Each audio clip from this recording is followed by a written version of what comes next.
Hello today, everyone. I am here again to share my reason number 33 with all of you. I still get so nervous doing these, but my mom came across an article on Facebook this morning. We were talking about it, and it was about a woman who talked about the suicide of her son. And I actually made her post it to the group page for Living Web Project, because that right there is exactly why I'm doing this. The mother in the article talks of how if she had had just 15 more minutes,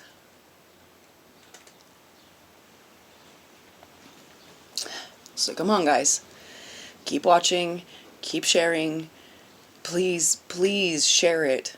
Share them on your feeds, share with the whole world. Too many people keep dying because they don't feel like they matter.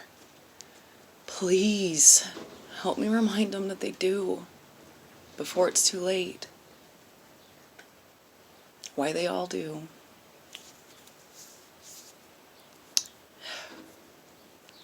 So, this one is really touchy. This one is really touchy, but it matters. And for this one, we gotta fast forward quite a bit throughout my life. So we're gonna go from me dropping out of high school, me moving out of the parents' house the second time, through my awesome road trip with my girl, all the way up to having the first home with the girlfriend.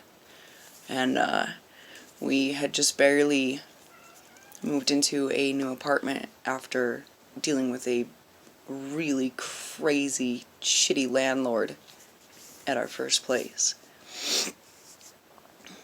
And at the time, I was currently the only one working, and I was pulling graveyards at a convenience store in a shitty part of town. And I found out a few weeks after starting that job that the very first night I went in for that job, my girlfriend and my best friend had sex. And when my girlfriend told me about it, she basically told me that it was going to continue, which left me with the choice to either break up with her or to be cool about it and just let her do what she wanted. Fuck, I was 19. I was only 19. And either way, regardless what choice I made, I was completely wrecked by it. I didn't understand. But I loved this girl more than life itself. So I chose to stay and deal with it. So while I would go to work at night, she would either go to this friend's house or this friend would come to ours, my house, and they continued to have their affair every night. And every night it destroyed me more and more. Knowing, hating, but trying to be a better person about it and not let it bother me.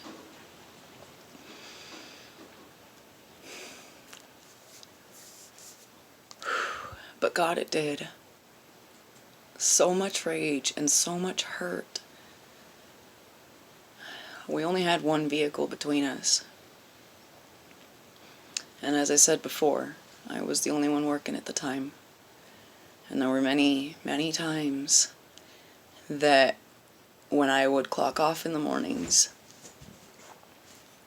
I would call her to come pick me up and take me home. And she would ignore the phone. Or worse, she'd answer it and tell me, okay, I'm on my way. And I'd sit there and wait for another half hour, hours sometimes, before I tried calling again, only to find that she still wasn't even awake, hadn't even gotten up.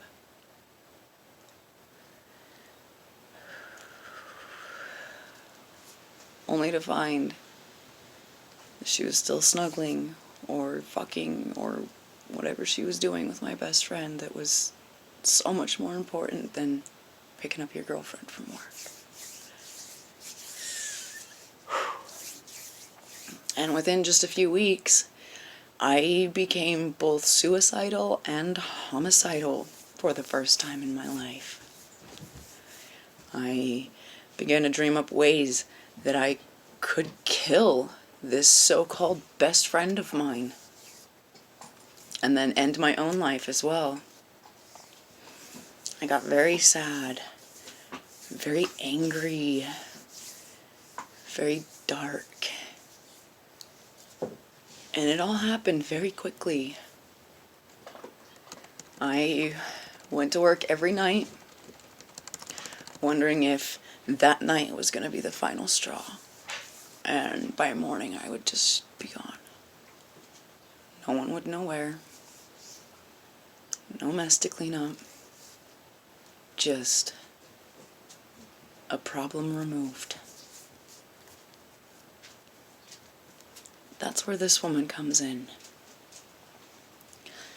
She was the assistant manager of the store that I was working at. And her and I got along pretty well. She's a tiny little lady with so much sass and fire in her veins, and I thought she was adorable. And she got to see, as all of this happened, she got to see what was happening to me. When she would clock on in the mornings and let me clock off for shift change, she got to see how long I sat there and waited, how much I cried, knowing where my ride was, why it wasn't important to come pick me up from work. This woman watched how tore up I got. And she would talk with me. We'd go outside and have a cigarette. And there were a few times that she managed to find me a ride home with one of the delivery drivers that was headed towards my house next. Cool, man, thank you. She was just there for me as that was happening. And in any way that she could be, like, she gave me her number, told me I could call anytime. She tried to help me and couldn't understand why I was still with this girl if she was hurting me so damn much. Like, clearly. But I didn't need her to understand my choice. I just needed someone to be there. And she was. I couldn't tag her in this because I couldn't find her Facebook. But I'm going to make sure she sees it. Because I want the whole world to hear it anyways. Because Cindi, episode 33 is for you. You are an amazing person with such an interesting outlook on life. And I am so honored to have been able to call you my friend for so long. You saved my life during that time on many different days. Just by fucking caring. By being yourself. And by giving a shit when you saw that girl in so much pain so long ago. I am here today because you cared. because who you are and everything about what you bring into this world is valuable and important. I'm still alive because of you. Thank you for being here with all of us. It mattered, and it will always matter. Episode 33, sorry. Cindi.